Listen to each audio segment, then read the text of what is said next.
Hello my dear student, welcome back to my channel Shravan lecturer. आज का ये video class 10 Hindi 2024 board exam के लिए सबसे ज़्यादा इंपॉर्टेंट है। 22 फरवरी को आप लोगों का हिंदी का पेपर है और आप लोगों का पेपर बहुत ही ज़्यादा नज़दीक है, बिल्कुल सिर पर है। तो आप लोगों को अच्छे से हर एक सब्जेक्ट की तैयारी करनी चाहिए, ठीक है। हम आप लोगों को क्लास 10 हर एक सब्जेक्ट को पढ़ाते हैं। अगर आप लोग चैनल को सब्सक्राइब नहीं किया तो सब्सक्राइब कर लो, आपको सारा सब्जेक्ट पढ़ाया जाता है, ठीक है। तो आज हम लोग हिंदी 2024 बोर्ड एग्जाम के लिए जो हमारा महत्वपूर्ण बहुविकल्पीय प्रश्न है, जो ऑब्जेक्टिव क्वेश्चन है, जो आपके 20 नंबर का बोर्ड एग्जाम में आएगा और 20 में 20 नंबर हम लोग लाएंगे। जो आपके ऑब्जेक्टिव क्वेश्चन है उसको देखेंगे और ऐसे क्वेश्चन देखेंगे जो बोर्ड परीक्षा में 100% आएगा, ठीक है। क्योंकि मैं आप लोगों को बहुत ही सारे इंपॉर्टेंट ऑब्जेक्टिव क्वेश्चंस कराने वाला हूं क्लास 10 हिंदी का। और हिंदी में अगर आपने ऑब्जेक्टिव क्वेश्चन अभी नहीं पढ़ा है तो ये जल्दी से पढ़ लो, जो आज की इस वीडियो में मैं आपको बताने वाला हूं। आप लोगों को अगर हिंदी में ऑब्जेक्टिव क्वेश्चन में एक भी नंबर नहीं छोड़कर आना है ना, तो ये वीडियो लास्ट तक देखना। मैं आपको सारे इंपॉर्टेंट बहुविकल्पीय प्रश्न पढ़ाऊंगा, एक भी क्वेश्चन नहीं छोड़ने वाला हूं, ठीक है। तो हम लोग एक एक क्वेश्चन की शुरुआत करेंगे। पहला प्रश्न, रस मीमांसा के लेखक हैं। जो रस मीमांसा है उसके लेखक कौन है? बहुत सारे स्टूडेंट को पता होगा क्योंकि हिंदी का जो आपका पहला चैप्टर है, ठीक है, मित्रता, उसी के राइटर हैं। तो आप बता दो कौन है। तो रस मीमांसा के लेखक कौन है? ऑप्शन आपके पास है फर्स्ट नंबर आचार्य रामचंद्र शुक्ल, खा है गुलाब राय, गा है भगवत शरण उपाध्याय, घा है हमारा जयप्रकाश भारती। तो रस मीमांसा के जो लेखक हैं वो कौन है? बहुत ही ज्यादा इंपॉर्टेंट है, आप लोग जल्दी से बताओ। तो वो हमारे आचार्य रामचंद्र शुक्ल जी हैं। कौन है? आचार्य रामचंद्र शुक्ल जी, ठीक है। समझ में आया पहला क्वेश्चन? इसमें तो अब आपको कोई भी परेशानी, कोई भी दिक्कत नहीं होगा पहला क्वेश्चन में। तो दूसरा क्वेश्चन, कीर्ति कंकाल के लेखक कौन है? कीर्ति कंकाल के लेखक, बहुत ही ज्यादा इंपॉर्टेंट क्वेश्चन। पहला हमारा बहुत ही इंपॉर्टेंट है, सारा क्वेश्चन इसमें इंपॉर्टेंट है, इसलिए मैं आप लोगों को बता दूं कि इंपॉर्टेंट ऑलरेडी आप लिख लो, इंपॉर्टेंट ही है। देखो ऑप्शन नंबर का है जयशंकर प्रसाद, खा है मुंशी प्रेमचंद, गा है रामकुमार वर्मा या फिर मैथिली शरण गुप्त। तो कीर्ति जो कंकाल है, कंकाल के जो राइटर हैं वो कौन है माय डियर स्टूडेंट? कीर्ति कंकाल के जो लेखक हैं वो कौन है? तो कीर्ति कंकाल के जो राइटर हैं वो है जयशंकर प्रसाद जी। कौन है? जयशंकर प्रसाद जी हमारे कीर्ति कंकाल के लेखक हैं। नेक्स्ट क्वेश्चन, क्वेश्चन नंबर 3 है यहां कि शुक्ल युग की कलावधि है। शुक्ल युग की कलावधि, ठीक है। आपके जो शुक्ल युग है वो बहुत ही ज्यादा इंपॉर्टेंट है, उसकी कलावधि बोर्ड एग्जाम में आपका आता है, ठीक है। तो शुक्ल युग की आप लोग कलावधि बता दो भाई।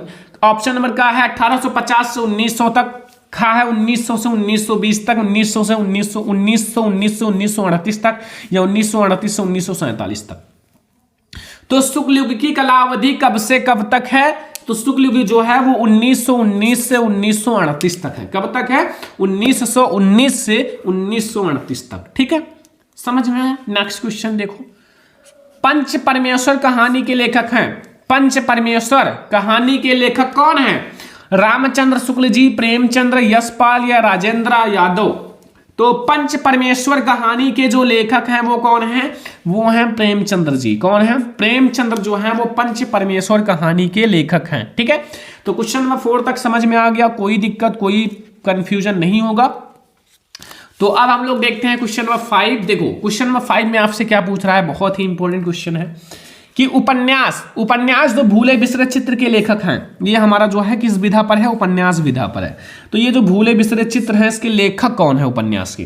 प्रेमचंद्र, यशपाल, भगवती चरण वर्मा, वृंदावन लाल। तो जो उपन्यास है भूले बिसरे चित्र, इसके जो लेखक हैं वो कौन है? वो है भगवती चरण वर्मा जी। कौन है? भगवती चरण वर्मा, ठीक है। ऑप्शन नंबर गा बिल्कुल सही है। भगवती चरण वर्मा जो है वो उपन्यास भूले बिसरे चित्र के लेखक हैं। नेक्स्ट क्वेश्चन, कलम का सिपाही के लेखक हैं। कलम का सिपाही के लेखक कौन है? अमृत राय, गुलाब राय, मुंशी प्रेमचंद्र, बैद्यनाथ मिश्र। तो कलम का सिपाही जो है उसके जो लेखक हैं वो कौन है? कलम का सिपाही, तो वो हमारे अमृत राय हैं। कलम का सिपाही के जो लेखक हैं वो अमृत राय हैं, ठीक है। अमृत राय जो है वो कलम का सिपाही के लेखक हैं। नेक्स्ट क्वेश्चन, लहरों के राजहंस के लेखक का नाम। जो लहरों के राजहंस रचना है इसके लेखक कौन है?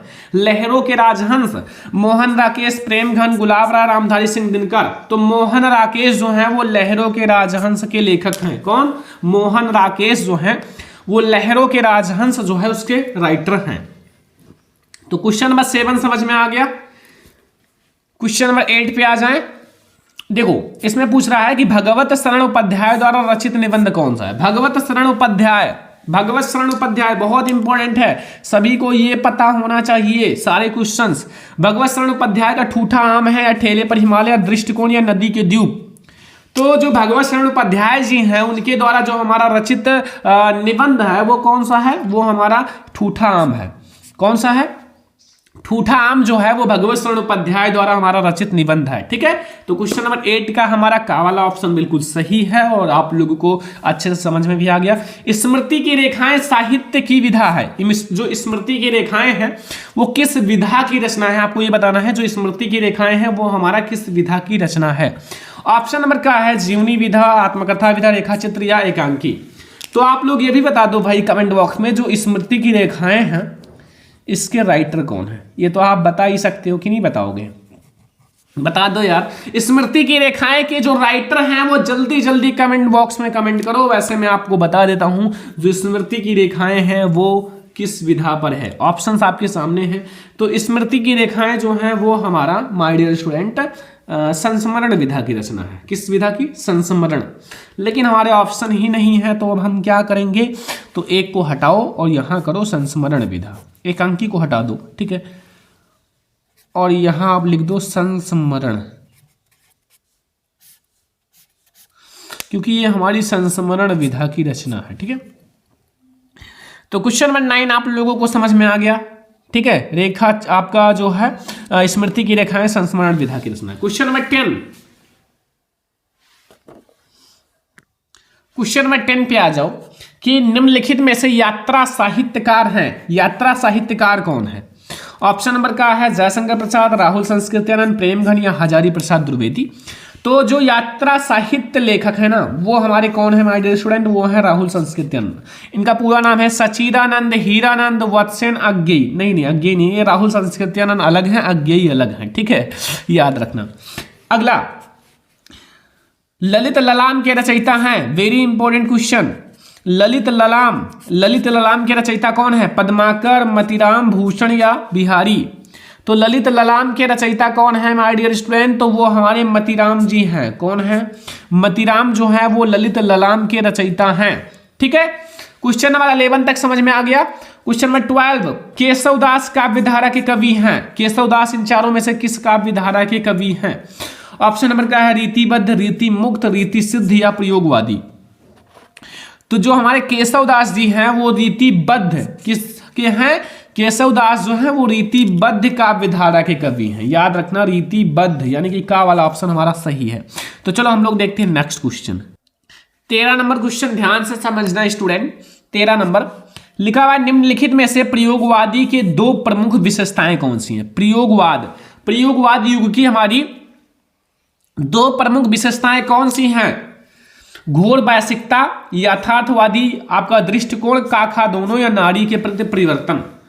तो हमारी जो गैर वैश्विकता है वो भी है, यथार्थवादी दृष्टिकोण भी है, यानी कि काखा दोनों ऑप्शन सही है। ठीक है, काखा दोनों। तो हमारा ये वाला क्वेश्चन हो गया। अब हम लोग देखते हैं 14 नंबर क्वेश्चन, बहुत ही ज्यादा इंपॉर्टेंट है। ठीक है, 14 नंबर क्वेश्चन आप लोग ध्यान से देखो। लिखा साकेत महाकाव्य की रचना किसने की? साकेत महाकाव्य बहुत ही इंपॉर्टेंट रचना है साकेत महाकाव्य। ठीक है, और ये रचना भी बहुत ही ज्यादा इंपॉर्टेंट है। तो मैथिली शरण गुप्त ने या हरिओध ने या जयशंकर प्रसाद या फिर हमारा नागार्जुन। तो साकेत महाकाव्य की रचना किसने की है माय डियर स्टूडेंट? तो वो मैथिली शरण गुप्त जी ने की है। किसने की है? मैथिली शरण गुप्त जी ने जो साकेत महाकाव्य है ना उसकी रचना की है। तो चलो हम लोग देखते हैं 15 नंबर क्वेश्चन। नेक्स्ट हमारा है 15 नंबर क्वेश्चन। ध्यान से समझना कि राम कुमार वर्मा द्वारा रचित प्रबंध काव्य है। जो राम कुमार वर्मा है, राम कुमार वर्मा द्वारा जो हमारा रचित प्रबंध काव्य है, आंसू है, उत्यारण है, यामा है, चौखे चौबदे हैं। तो राम कुमार वर्मा द्वारा जो हमारा रचित प्रबंध काव्य है वो उत्यारण है। कौन सा है? उत्यारण। नेक्स्ट क्वेश्चन, रीतिकाल की रचना है। रीतिकाल की इन चारों में से कौन सी रचना है जो रीतिकाल से संबंधित है? रीतिकाल से है। ऑप्शन नंबर का रामचरितमानस, प्रिय प्रवास, प्रेम माधुरी, रामचंद्रिका। तो रीतिकाल जो है इन चारों में से कौन सी रचना है जो रीतिकाल की है? तो वो जो हमारा रामचंद्रिका जो है वो रीति काल की रचना है। ठीक है, जो हमारी रामचंद्रिका है वो किस काल की है? रीति काल की रचना है। ठीक है, तो ये हमारा हो गया 16 क्वेश्चन। अब हम लोग देखते हैं 17 नंबर क्वेश्चन। आंगन के पार द्वार के रचयिता हैं। आंगन के पार द्वार जो है उसके रचयिता कौन है? आंगन के पार द्वार, आंगनदार, ये तो नहीं है भाई। मुक्तिबोध या फिर सच्चिदानंद हीरानंद वत्सन अज्ञेयी, ये नाम आ गया ना, सा से सच्चिदानंद, ही से हीरानंद, वा से वत्सन, ज्ञा से अज्ञेयी, या राम नरेश त्रिपाठी। तो सच्चिदानंद हीरानंद वत्सन अज्ञेयी हैं आंगन के पार द्वार के रचयिता। ठीक है, आंगन के पार द्वार के रचयिता। 18 नंबर क्वेश्चन है, सुमित्रानंदन पंत की रचना है। जो सुमित्रानंदन पंत है उनकी रचना कौन सी है? ज्ञानदीप, युगवाणी, प्रेम वाटिका या सरदा। तो सुमित्रानंदन पंत की रचना कौन सी है? तो वो हमारा युगवाणी जो है वो सुमित्रानंदन पंत की रचना है। कौन सी? युगवाणी। तो 18 नंबर क्वेश्चन का हमारा खा वाला ऑप्शन सही है कि जो युगवाणी है वो हमारा सुमित्रानंदन पंत जी की रचना है। ठीक है, 19 नंबर क्वेश्चन है, तीसरा सप्तक कब प्रकाशित हुआ? तीसरा सप्तक हमारा कब प्रकाशित हुआ? 1951 में, 1959 में, 1943 में या 1979 में? तो जो हमारा तीसरा सप्तक है वो कब प्रकाशित हुआ था? तीसरा सप्तक 1959 में हमारा तीसरा सप्तक प्रकाशित हुआ था। ठीक है, तो 19 नंबर का यानी कि 19 नंबर क्वेश्चन का हमारा खा वाला ऑप्शन सही है। 1959 में हमारा तीसरा सप्तक प्रकाशित हुआ था। नेक्स्ट क्वेश्चन 20 नंबर क्वेश्चन ध्यान से समझो। दीप शिखा के काव्य संग्रह रचना है। जो दीप शिखा है वो काव्य संग्रह रचना है। किसकी रचना है? दीप शिखा। दीप शिखा किसकी रचना है? महादेवी वर्मा का, जयशंकर प्रसाद का, सुभद्रा कुमारी चौहान या फिर हमारा सूर्यकांत त्रिपाठी निराला। दीप शिखा हमारी महादेवी वर्मा जी की रचना है। किसकी रचना है?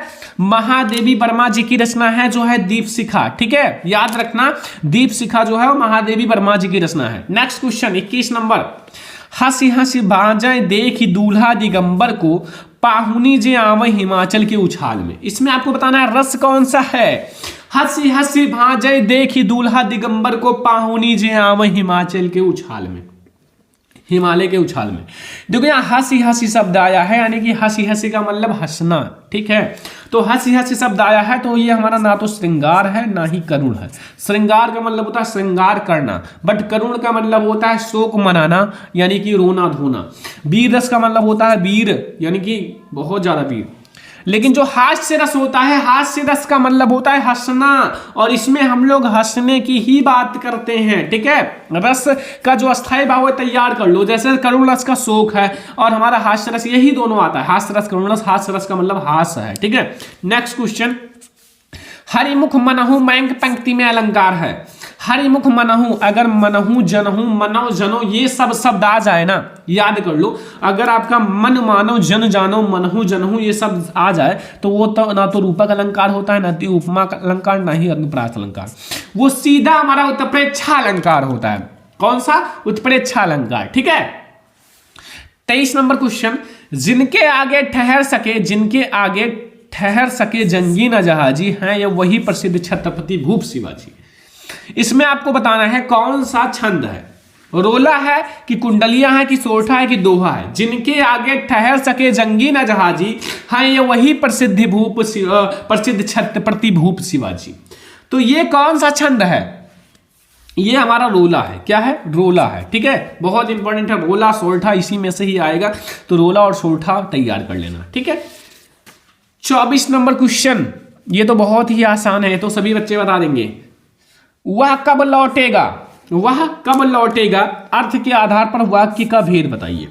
ये प्रश्नवाचक है, संदेहवाचक, विस्मयादिवाचक या संकेतवाचक। देखो पीछे पहली बात तो प्रश्नवाचक चिन्ह लगा हुआ है, यहां प्रश्नवाचक हमारा है कब। प्रश्न ही पूछ रहा है ना कि वह कब लौटेगा, तो इसमें सीधा प्रश्न पूछ रहा है भाई, तो प्रश्नवाचक ही होगा। ठीक है, आसान सा क्वेश्चन है, कुछ भी नहीं है। नेक्स्ट क्वेश्चन 25 नंबर, कि बीमारी के कारण उससे उठा नहीं जा सकता। बीमारी के कारण उससे उठा नहीं जा सकता, इसमें आपको बताना है कौन सा भाव है। कृतवाच्य है, कर्मवाच्य है, भाववाच्य है, इनमें से कोई नहीं। बीमारी के कारण अब उससे उठा नहीं जा सकता, तो ये हमारा भाववाच्य है। ठीक है, भाववाच्य।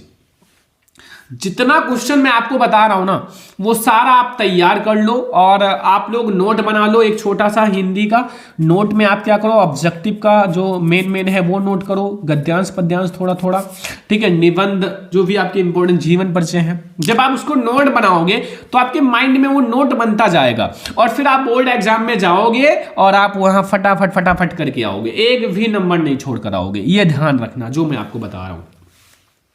26 नंबर क्वेश्चन है, अनु उपसर्ग लगाकर सही शब्द बनेगा। जो अनु का मतलब होता है कि आपको अनु लगाना है और सही उपसर्ग बनाना है, ठीक है। अनु देखो, अनुभाव है या अनाचार है या अनाचर है या फिर हमारा अभिमान है। देखो आगे क्या लगा, अभी है गलत है, अन है गलत है, आ है गलत है। हमें तो अनु का बताना था तो अनुभाव सही है, अनु से अनुभाव, ठीक है। क्या है, अनु से हमारा अनुभाव हो जाएगा। Next question 27 number, Ganga Yamuna का समास विग्रह है। जो गंगा यमुना है, देखो यहां डैश लगा हुआ है ना, तो गंगा यमुना, तो ये ध्यान रखना कि गंगा यमुना का गंगा और यमुना होगा, गंगा और यमुना या गंगा प्लस यमुना या यमुना प्लस गंगा। देखो अगर ये डैश आप हटा दो भाई और इसके स्थान पर और लगा दो तो गंगा और यमुना हो जाएगा। क्या हो जाएगा, गंगा और यमुना हो जाएगा, ठीक है, ध्यान रखना। नेक्स्ट क्वेश्चन, तालाब शब्द का तत्सम रूप होगा। तालाब शब्द का तत्सम रूप समुद्र, झील, तड़ाग, महासागर। तो तालाब का जो हमारा तत्सम रूप होगा वो क्या होगा, 28 नंबर क्वेश्चन। तो तालाब का जो तत्सम रूप होगा वो होगा तड़ाग। क्या होगा, तड़ाग, ठीक है। तो तालाब शब्द का जो हमारा तत्सम रूप होगा वो होगा तड़ाग, ठीक है। तो ये हमारा हो गया तालाब का तत्सम रूप हमारा तड़ाग। तो गा वाला ऑप्शन सही है। तो ये आपको समझ में आएगा। नेक्स्ट क्वेश्चन 29 नंबर, और हम लोग 30 क्वेश्चन देखेंगे, ठीक है, 30 क्वेश्चन फिर और भी हम लोग नेक्स्ट वीडियो में देखेंगे। नेह तद्भव शब्द का तत्सम रूप है। जो नेह है, नेह ध्यान से समझो, यहां नेह का क्या होगा, नेह का हमारा नवीन होगा या हमारा नक्षत्र होगा या निष्ठुर होगा। नेह का मतलब होता है स्नेह। क्या होता है, स्नेह। तो नेह का मतलब हो गया स्नेह, इसलिए हमारा जो नेह होगा, नेह का जो तद्भव शब्द होगा वो स्नेह होगा, ठीक है। 30 नंबर है, बादल शब्द के पर्यायवाची हैं। बादल, बादल का पर्यायवाची क्या होगा स्टूडेंट, पीलांक शशि होगा, तड़ित चपला होगा, अम्बुद प्रयोद होगा या वृष्टि या बौछार होगा। बहुत सारे स्टूडेंट कहेंगे बौछार है तो भैया बादल है, नहीं, ये भी नहीं, ये भी नहीं। अम्बुद और प्रयोद जो होगा, अम्बुद और प्रयोद वो हमारा बादल का पर्यायवाची होगा। देखो अगर आपने ये 30 तैयार कर लिया ना ऑब्जेक्टिव, ये इतने ज्यादा इंपॉर्टेंट है जो 3 स्टार के कैटेगरी में आते हैं, मतलब बहुत बहुत बहुत इंपॉर्टेंट है ये क्वेश्चंस, क्योंकि मैंने इसमें 30 ऑब्जेक्टिव कराए हैं तो 30 के 30 बहुत इंपॉर्टेंट है। तो आप लोग तैयार कर लेना है इस सारे ऑब्जेक्टिव को। और आज का ये बहुत ही ज्यादा इंपॉर्टेंट क्लास भी है हिंदी के लिए, क्योंकि मैंने आपको बहुत सारे इंपॉर्टेंट ऑब्जेक्टिव क्वेश्चंस करा दिए, ठीक है। तो आज की इस वीडियो को आपको ज्यादा से ज्यादा लाइक करना है, ज्यादा से ज्यादा शेयर करना है, और अगर आपने अभी तक चैनल को सब्सक्राइब नहीं किया है तो सब्सक्राइब कर लो, क्योंकि मैं आप लोगों के लिए ये ऑब्जेक्टिव क्वेश्चंस लाया हूं और इनको आपको तैयार कर लेना है, ठीक है। तो आज का ये वीडियो कैसा लगा कमेंट बॉक्स में जरूर बताना, और वीडियो को लाइक शेयर एंड सब्सक्राइब कर देना, ठीक है। हम लोग मिलेंगे ऐसे ही किसी नेक्स्ट इंपॉर्टेंट वीडियो में, तब तक के लिए थैंक यू।